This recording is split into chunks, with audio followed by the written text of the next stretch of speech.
Hello, everybody. I'm Daniel. I'm the Startup CPG founder. Hello also to everyone watching us on YouTube. You guys can click subscribe and check it out.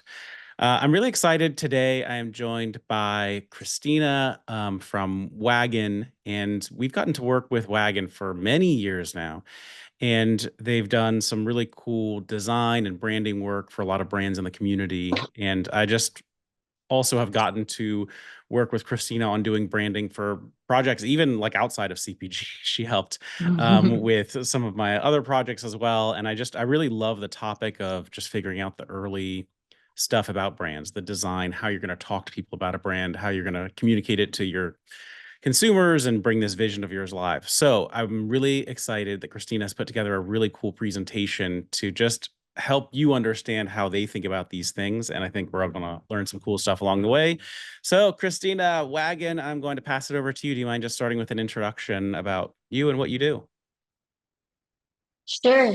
So, hello to everyone that's listening. It's so exciting to know that there are brands willing to learn a little bit more about the branding process and about what it takes to create like a really cohesive and bold brand. So, I'm going to start sharing my screen to show you. Start off with a presentation. Great. So this is a little bit of what we're going to see in the webinar today, starting a little bit about telling you a little bit about me, then talking about branding, and then archetypes and how to apply them into your brand, personality and tone of voice. So starting to talk about me. So I'm Cristina. I'm a graphic designer, and I'm also an advertiser and an illustrator. I love soccer.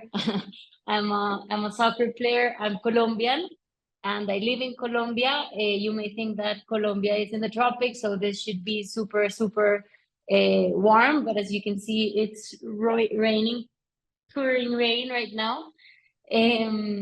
So right here, I'm a soccer player. I love cookie dough and ice cream. And I'm a newly mom. Well, my daughter is 10 months old, so I'm a working mom right now. And I started Wagon about 4 or 5 years ago. 5 years ago, I started doing only branding. And as time went by, clients started asking for more. They started asking for web design and web development. And that's how I started to grow my service portfolio. Right now, we are 14 really talented designers, copywriters, developers, and project managers in the team. And we have three main areas: branding, for branding and for packaging and for everything. We love to really create things with a concept, with an idea, and we prioritize understanding like the brand essence before we start designing. So it's really fun to understand the brands and then take that into the visual aspect of the communication. So our three main areas are branding, packaging, and web design and development. Our journey with Startup CPG started in 2020. I was looking for clients, and I got to Startup CPG through Instagram and sent a message to Daniel, and he sent me the link to Slack, and we were only 500 something people on the Slack channel, and it's been really cool to get to know really great and interesting brands and founders who have a lot of they thrive for their brands, and that's really something that is very inspiring. And right now there are a lot of people in the community, and I feel so happy to be part of this community. So starting off with what is branding? Most of you know the answer and you've heard it before. It's not just a logo. And I think that that's something that you've heard, and it's something that's very true. So branding entails much more than just a logo. Branding is the whole emotion that you evoke with your brand, and how you get to connect in another level with people. So being consistent and understanding what you are, and most importantly, understanding what you are not. So I think of branding as a puzzle, and then visual identity is just one little part or one little piece of the puzzle. But then you also have the verbal branding, you have the brand values, the emotions, like everything else that is the communication of a brand. So yes, a lot of the visual identity makes part of branding, but it's not the only like aspect of branding. Christina, I think the slide it got stuck just on the first one. It's still on brand archetypes. I don't think it's showing what is branding. Oh, nothing else is showing? Yeah, it just says brand archetypes still. Oh, are you seeing it now? Yes. Good. So I'm not going to present, I'm going to show it like this. Okay. Great. So, well, I just had a little summary about me. There it is. And then what was branding? Here we go. And this is where we were talking about like what was branding, and talking about the visual identity being only a small part of the branding process. And I think that one line that sums everything up, it's like thinking more and designing less. So we have to really think about what how we're going to approach and what our communication is going to be like, and then we're going to start designing. So in our process, we are thinking more and designing less. Now, branding, as I said before, is all about creating an emotional connection. So Zig Ziglar, he is an motivational speaker that has a lot of great experience in sales, and is very like a very optimistic sales trainer. And he said people don't buy for logical reasons, they buy for emotional reasons. And we can see that 36% of the purchases are emotional purchases, and 16% are rational purchases. So when you go to the supermarket and you see these two brands, you see Dove and you see Equate, then you say like, okay, Equate, I buy it because it's a soap, it's functional, it's what I need, and I buy it and I go and I use it at home. But then for Dove, you're buying what the brand believes in and what the brand is really telling you in terms of their communication and what emotions they're sending over your way. So when you buy Dove, you don't buy like a soap, you buy something else. You buy the empowering of the women body types, and you buy like much more than just a soap.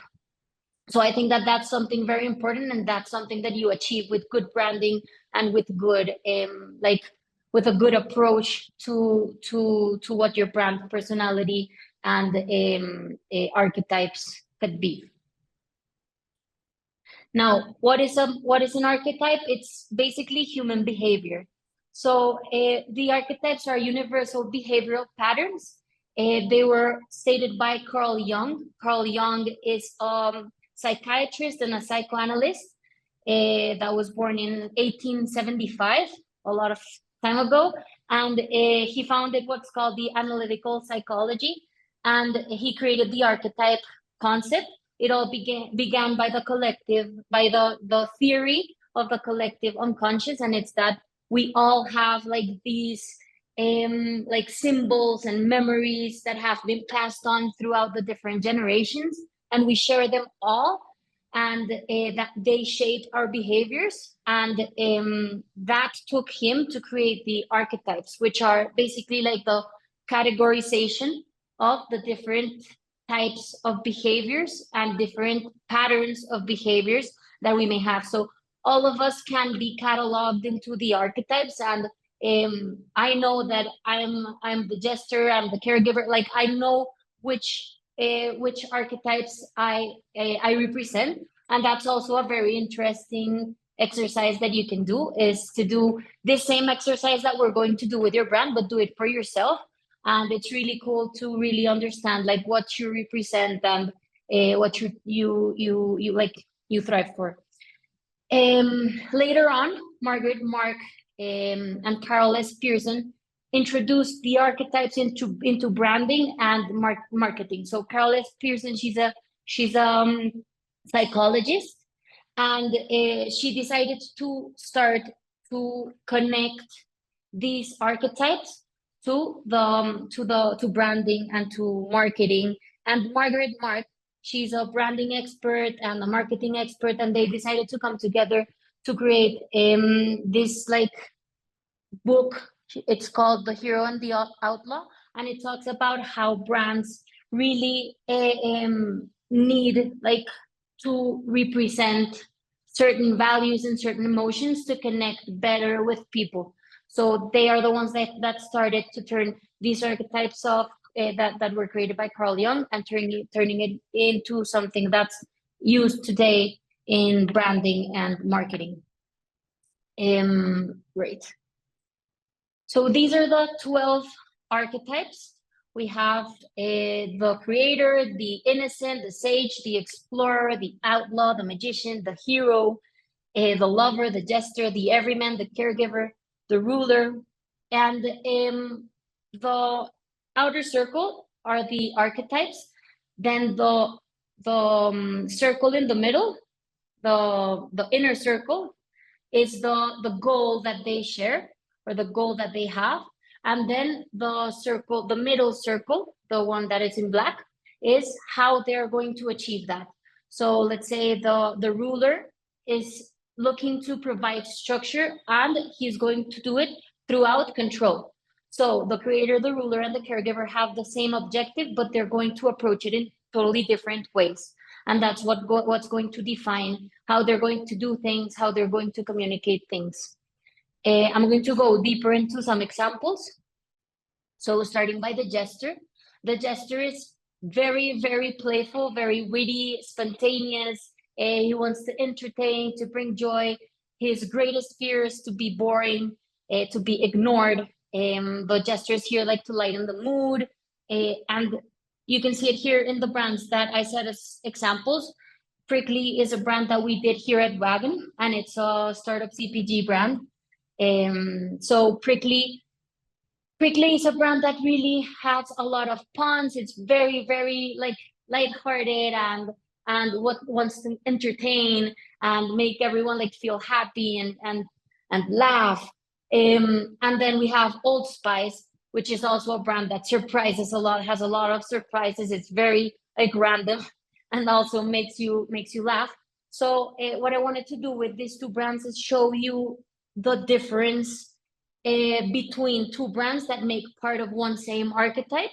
So they both are the jester, but you can see that they are totally different because they have different approaches. And something else is that you don't only have one archetype, but it's like the combination of the two archetypes that's going to give you the personality, and that's going to like mold what you really are. So in Prickly, we can get the jester, but we can also get the archetype of the innocent.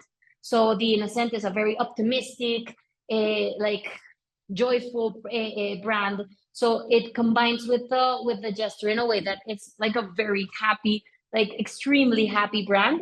But then for Old Spice, it might be like the jester and the ruler. That's like more of the power and more about being like a man, like they say. So it's like the contrast between what you can create with the same archetype. Then we have the caregiver. The caregiver is compassionate. This is like the archetype that is mostly used with with charity organizations and things like that are meant to do good in the world, and their great objective is to protect and to care for others. So this takes me to like something also very important, and it's that you might have a very obvious archetype. Like in this case, Abby Care, that's another client of Wagon. They are a platform that helps caregivers, like moms and dads that have to become like full-time caregivers because of disability of their sons or daughters. they help them like start to get paid to take care of their like loved ones. So the obvious archetype is going to be the caregiver. And there are many that are like this. And you can see also in Tom's, that's another example of the caregiver. It's a super, super, super like compassionate brand. And it's like a very obviously caregiver brand. Then we have the innocent. Their objective is to get a spiritual journey through safety, and they're very, very optimistic, pure, and honest. They seek happiness, simplicity, harmony, and they do it in a very straightforward and honest way. They don't like take other ways to say things, but they're direct and they're honest, but they're very optimistic and very positive in how they speak. We have two examples right here, Dove, which we already talked about, and they're super, super like body positive, and they say things as they are, and they don't like shut their mouth, but they say it in a way that it feels inspiring and very optimistic. And then we have Sun River Farms, that's another brand from Wagon, and this is like a frozen vegetable and fruit company. And they're very, very straightforward with what they do. So as you can see in the communication, it's cultivated with heat, frozen with passion. So they're talking about directly what the product is, but we're talking about it in a very positive way and a very pure way. And lastly, like the last example that I'm going to give of the archetypes is the outlaw. So you can see that we have Virgin Mobile. This is like the rebel of the archetypes. Not Virgin Mobile, like Virgin in general. So Virgin is a super, super rebel brand, and we can see it in all of their communications. So we can see in the ad of Virgin Atlantic, normally what brands in this case would show like a plane with like a stewardess giving the plate to a little kid or something like that. In this case, they're showing like the totally unexpected, and they're thinking out of the way and out of the box to get something different and speaking how they want to. And then we have the other example, that's another of our brands, that's Onya Bites. They have products for the menopause, like for snacks for menopause symptoms, and they are talking about menopause without any taboo.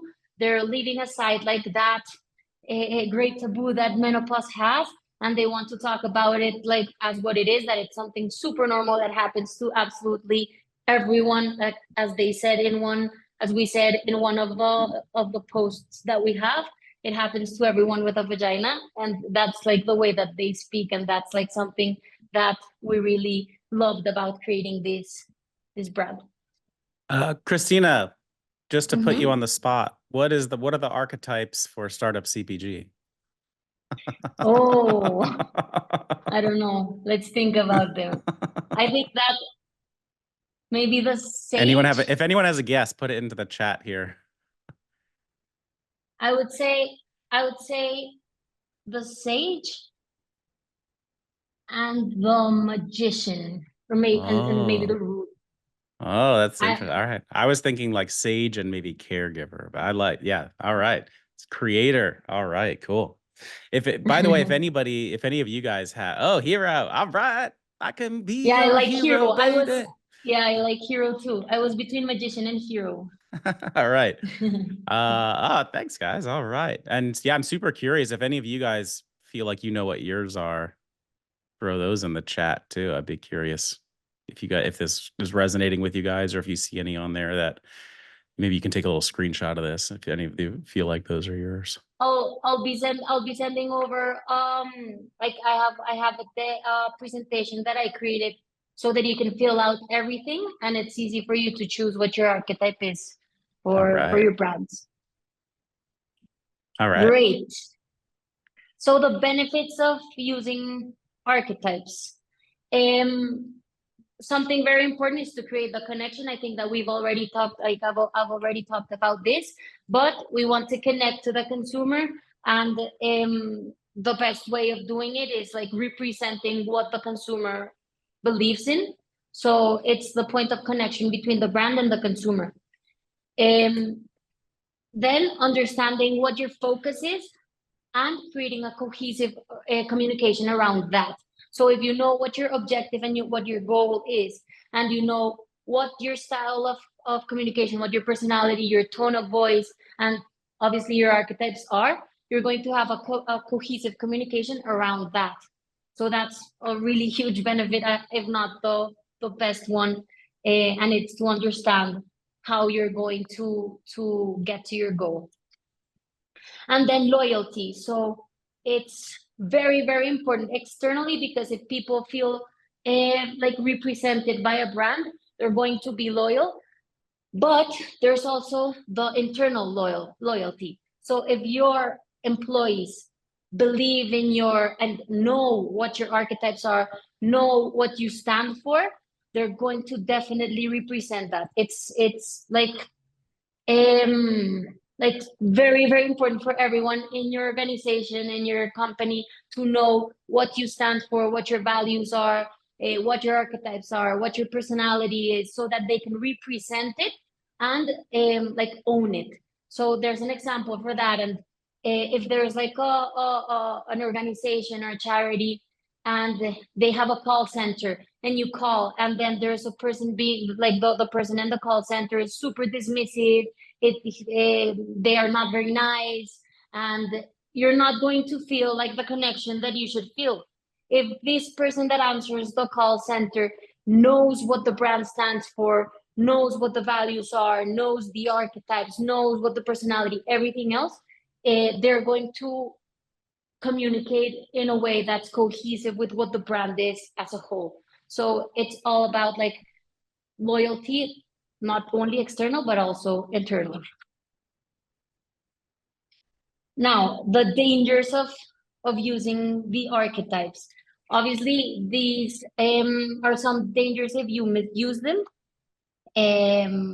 But let's think that we're not going to misuse them. So the first one is over exaggeration. So it's grabbing one archetype and being super exaggerated with what it is, and it ends up looking like not so authentic. You lose like the authenticity of what your brand is, and that takes me to the next one, and it's like forcing it.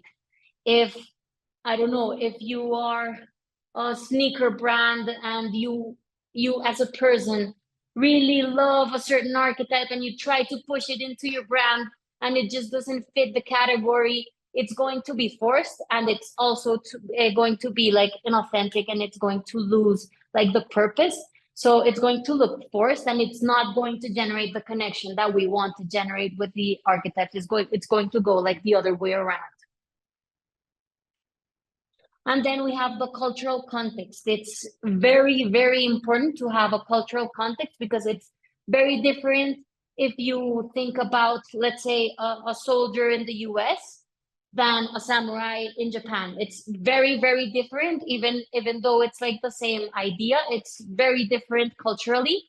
So you have to take that a lot into account. If you're introducing your product into a new market, your archetypes are going to be reflected in a different way based on the cultural like context that you're introducing your product to. So that's super, super important to know that your focus is the same, but the cultural context may change. And that's something that we take a lot into account, being from Colombia and having all of our brands outside. That's something that's very, very important for us. Now, setting your archetypes, you would think that it's just choosing them, but the idea is to have like a step-by-step that then takes you to choose your archetypes. Okay, and now for in order to explain a bit about the process, I'm going to get one of our brands, our Wagon brands as an example. So I'm going to be talking about Cochere, which is a coffee brand that we did. They have specialty coffee sourced all over the world and roasted to order. And this is going to be, like, everything is going to be done with Cochete as an example. So first, the idea is that you set your mission and your values. So your mission is like this statement that articulates the core purpose and goals of your like that drive your brand. So in this case for Cochete, they're a company that creates coffee, but they want to sell an experience, and they want to make sure that everything in the process is taken into account, like craftsmanship and sustainability, but also like quality. And then the values are your principles, your beliefs, and your standards. So this is something that you have to take into account, like from the beginning. And if you're doing this process, even if it's with us or with any other studio, the idea is that you have this very, very clear in your mind as to what your values are. Oh, in this case, the values are discovery, inspiration, reliability, and connection. Now, the target audience. What we advise, or what I advise, is to have one specific target audience. It's very easy to create different like user personas and different target audiences, but it's better to focus on one target audience, and then the other ones will get to you and start buying like by default, because they're going to eventually get to the brand. But it's to choose the main target audience, like the one that's most important for you, because if you try to communicate to different little groups, you're going to be all over the place. So it's easier to be very focused on one, and the other ones are going to get to you like by default. In this case, the target audience for Cochete Coffee, it was like these people that are adventurous, they're quality driven, they're label readers, they really want to know about the coffee that they're drinking, and they think of coffee more than as a routine. They think about coffee more as like an experience, and they want to really feel everything. And when they're really big travelers, and when they go traveling, they don't go to the typical places, but they go like to random places and really learn about cultures. They want to understand cultures, and they're very environmentally conscious, health aware. They look for products that have sustainable practices, that have fair trade, that are transparent. So it's this user that is very, very dedicated to understanding product and what they're doing for the world, and to consume the product as an experience. So the idea is for you to choose your target audience, and then understand what they're craving and what they're missing. So in this case, they're craving new experiences, and they're missing high quality products that transport them. Okay, this is very fun, and it's basically thinking about what you're really selling. So normally you think, no, I'm selling chips. Yeah, but what are you really selling? If you're just selling chips, then that's great. But then maybe you're not, you might be like a brand like Equate that is thinking more about the product itself and not about like the brand story and what it entails. So in this case, our product is specialty coffee, but they're selling an adventure to experience true flavors. And let's say another example of this is Coca-Cola. Their product is a gasified cola beverage, and they're saying that they're selling bottled happiness. It's what they're selling around the world. So so this is very fun to do. I think that it's a fun part of the process, because it's to really understand what you want to sell. And then based on all of this that we thought about, the mission, the values, the target audience, what are they craving, what are they missing, and what you're really selling, that's when you're going to start to look archetype through archetype, and you're going to choose the archetype that better suits your brand. In this case, we decided to choose the explorer, the hero, and the everyman. So the explorer, it's basically because of the adventure. This was, in this case, this was like the obvious one. And it was because it's a brand that's always traveling, and it's like obvious that we were going to choose the explorer. So then to really give it the personality, we had to decide what were the other archetypes that were going to complement this. So we choose the hero because this is a very confident and determined brand that really knows where they're going, and they want to overcome challenges, and they get to places over like the world, sourcing the best coffee. So we thought that this was like the hero represented in coffee. And then we have the everyman, because this is also a very humble brand. As we said, they really care a lot about like fair trade and everything else. So we also chose the everyman to build this like connection and to be this part of building community. So these are the 3 archetypes that we chose for the brand. Now, after choosing the archetypes, we're going to choose the personality. And I'm going to send over, in the document that I'm going to send over, I'm going to send over the explanation of each of the archetypes with some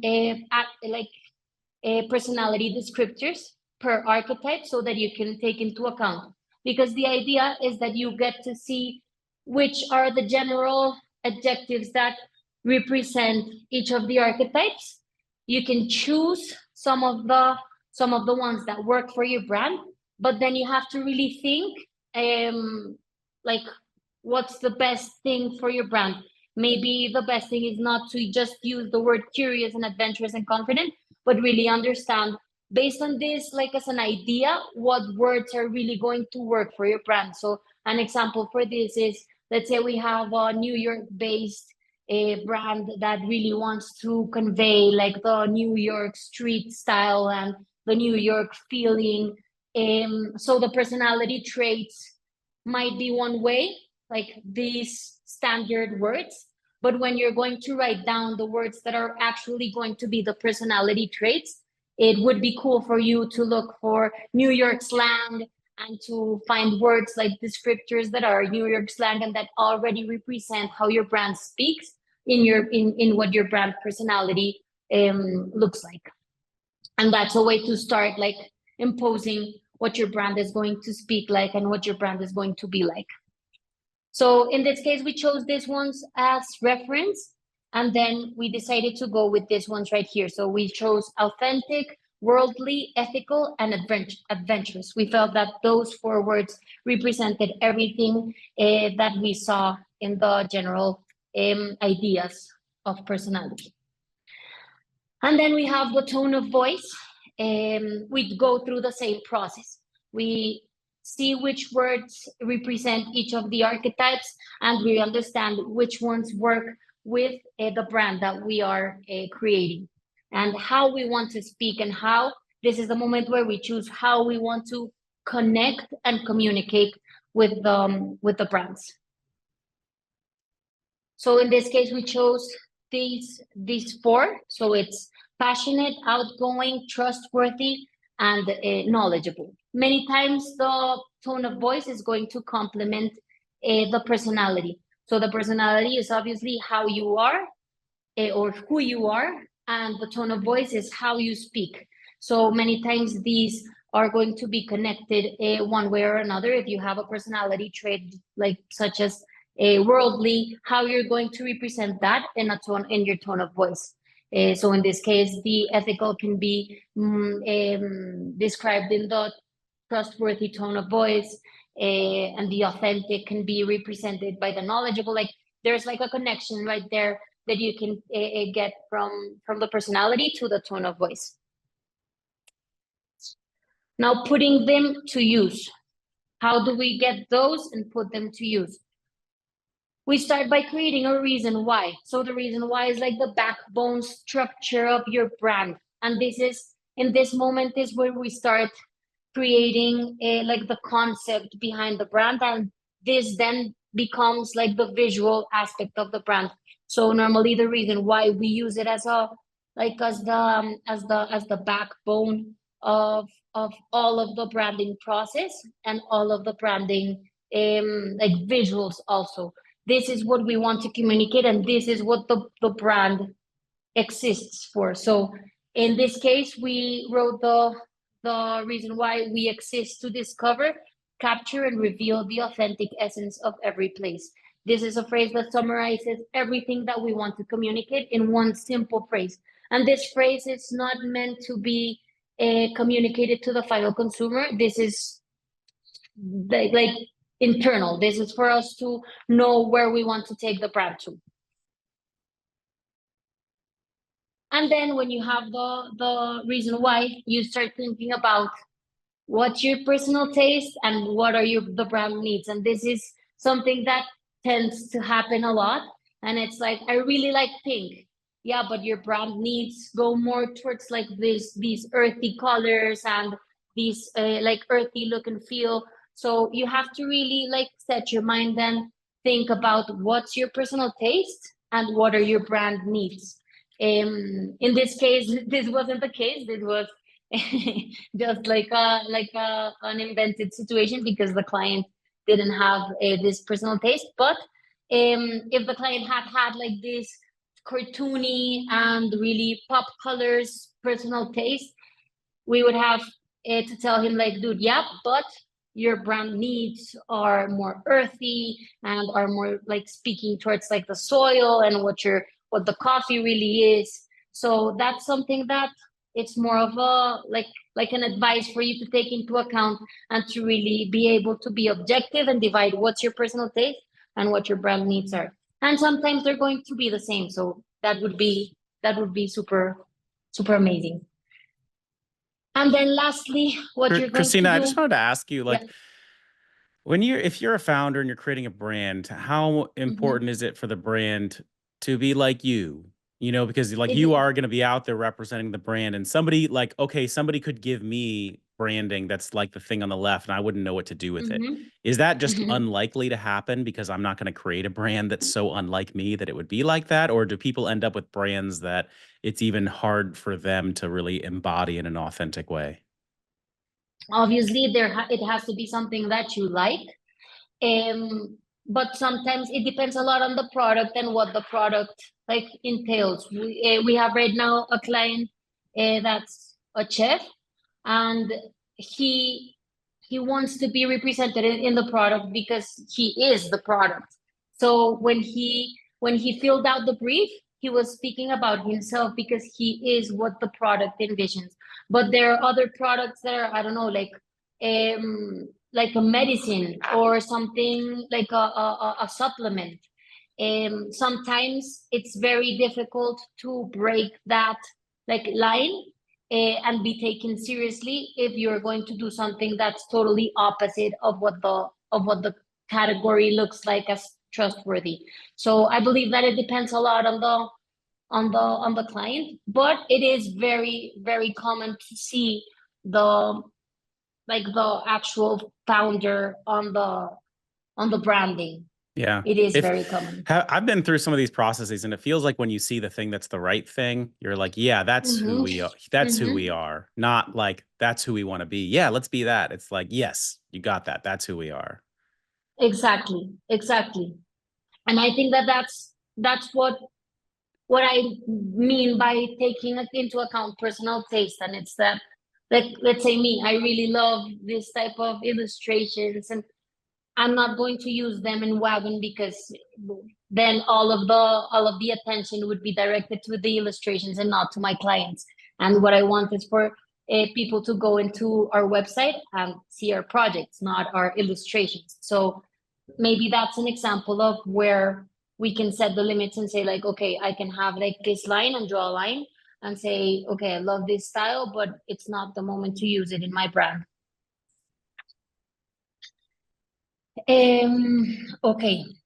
And then for the mood board, we love to create, or when we create this final step, the mood board, it's very important that you don't take it as an inspiration or as a reference board. So this isn't meant to be like a mood board of different brands that you like, but it's meant to have a concept.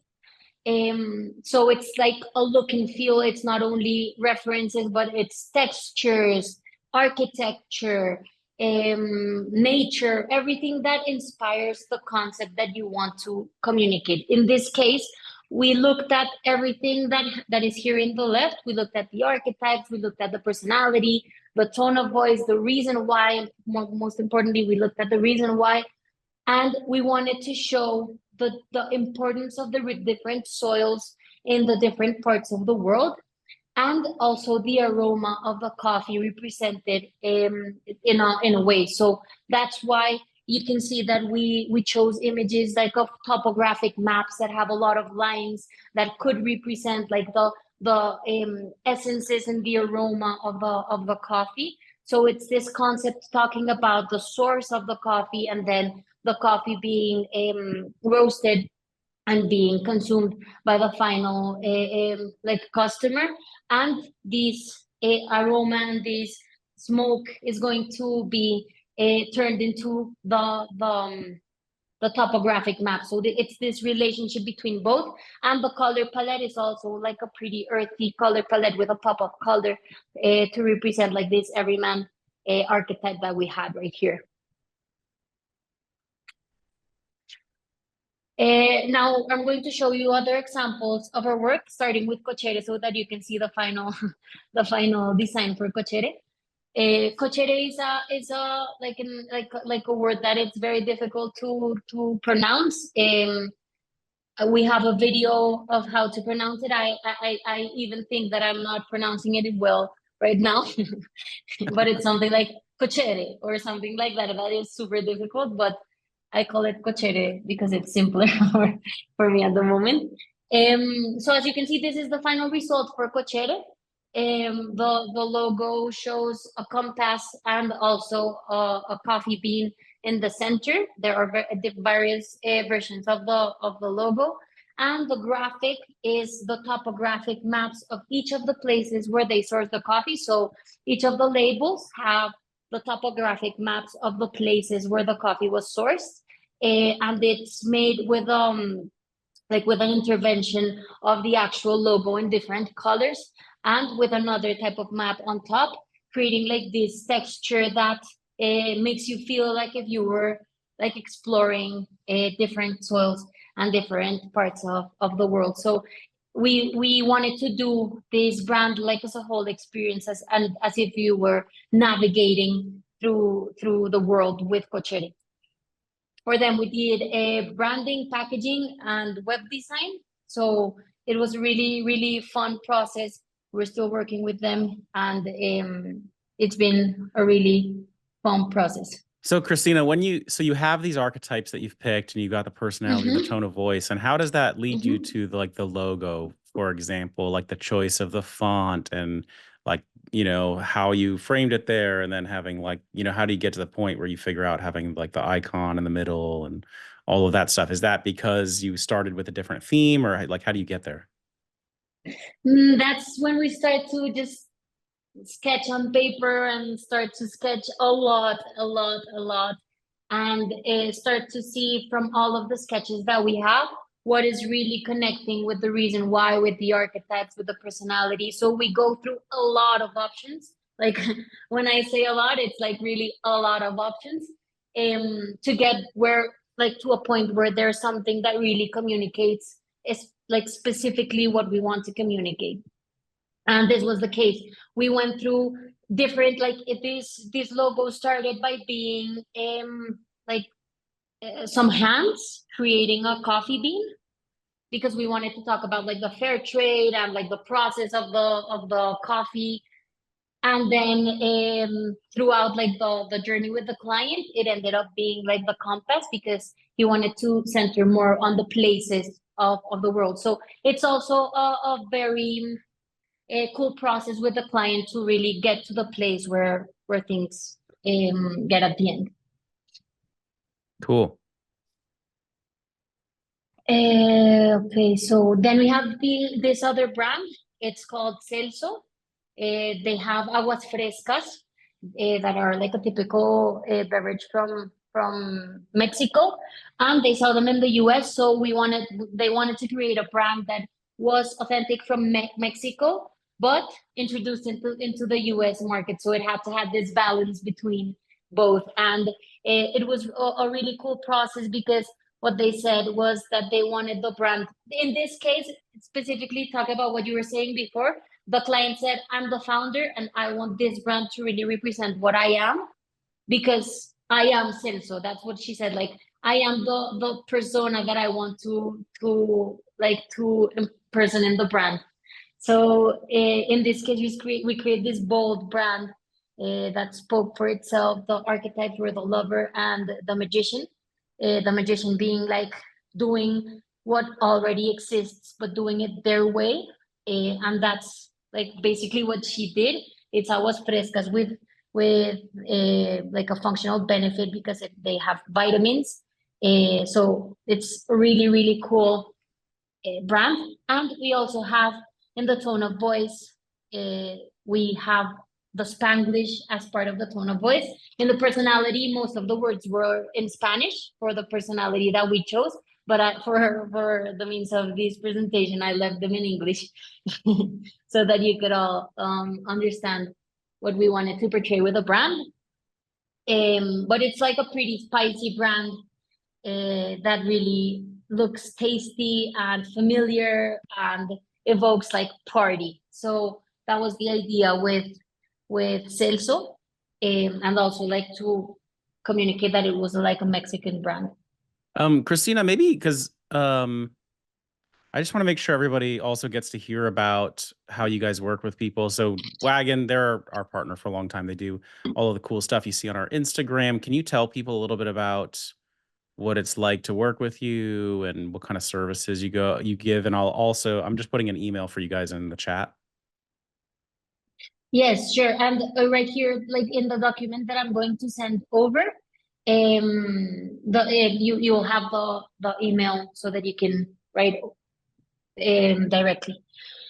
Yeah, so the process with us, normally we have three main areas: branding, packaging, and web design and development. So for branding, what I just showed you is our first step. So we do this discovery phase in which we really understand the industry. This is like the from that discovery phase, this is like the conceptual part of the discovery phase. The first part is more about understanding where you are going to sell the product, what the competitors look like, what the approach of the competitors is, and how we want to take like certain opportunities in the category. Then we have this conceptual part, that's everything that I just talked about, and like the step-by-step that we just did. And then also we create 2 of these mood boards, so that we can be aligned visually towards what we want to achieve before we start designing. And after that, we start designing, and as I told Daniel, we start sketching, and we have a meeting where we propose 2 totally different proposals that are made up by a logo, typography, like fonts, complementary graphic, color palette, font palette, and like the brand applied to different pieces, just like here, so that you can see it like how it would look like in the reality. And the idea is for you to choose one of those 2, and then we would continue to do, if we're doing packaging, we would continue to do packaging.